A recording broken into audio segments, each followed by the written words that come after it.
Assalomu alaykum. Yaxshimisiz, charchamayapsizmi? Tinchmisiz? Sizlar. Hozir uyingizda 5 yildan beri svet yo'q deyishdi, rostdan shunaqami? Batinka yo'q. Ko'raylikchi. Umuman bajarmay qoldim. Yomg'ir shov oqib, gilamlar qotib betib qolyapti.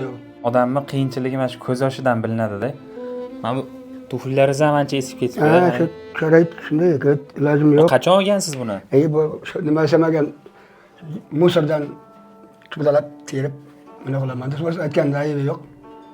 Qayerda ishlatsam beradi shu bilan mana. Hop kiyib ilojim chiqarib berib bundan nima qilayin bo'lmasa. Mana bu nevaracham, mana bu qizcham. Bu nevarangizmi, qizingizmi? Nevara qizimniki.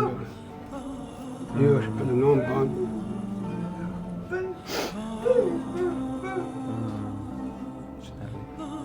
Svet yo'qmi, svet?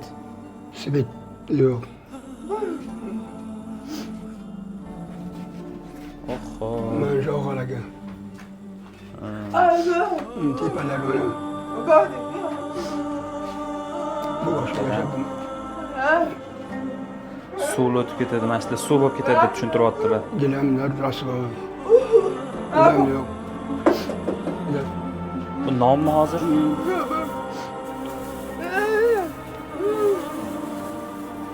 Mana shuni yeydilar. Bitta qopdan nima?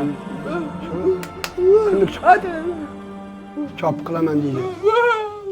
Feruz, Ha, xursandmisiz? ha, xo'p. Hozir produktda qilasiz, uyingizda go'sht, hech narsa produktda ko'rmadim. Kiyinasizlar oilaviy hammanglar. Birga oilaviy buvingizlarni, oyingizlarni olib ovqatlanishga, aylanishga boringlar, xo'pmi? Bu kunlarga. Xudo xolasa 2 oy ichida men va'da beraman sizlarga, yangi uy quramiz. Mashtiga. Rahmat, baraka toping. Xursand bo'lasizmi? Rahmat ayting. Bismillahirrohmanirrohim. Alloh maslahat qilsin. Shu akam sog' bo'lsin, pullari ko'p bo'lsin, o'g'illari hajga yetib ketsa, onasi ham sog' bo'lsin, onasi kasal bo'lmasa, Alloh shifo bersin. To'g'risi o'zimni ham ko'zimdan yosh chiqib ketyapti. Mana shu oila uchun Xudo xolasa uy qurib beramiz. Kichkina bo'lsa ham qilgan yordaminglar sababli mana shu oila baxtli bo'ladi. Baraka toping. Yangi uylarda yashaydi. Charchamang. 5000 so'm yoki 10000 so'm ehsonni ham kam sanamang. Mana shu videoga like bosib ko'proq odamga tarqatib qo'ying. Allohim shu akalarim sog' bo'lsin, akalarim pullari ko'p bo'lsin. Nevaralari ham sog' bo'lsin. Yaxshi yashayversin.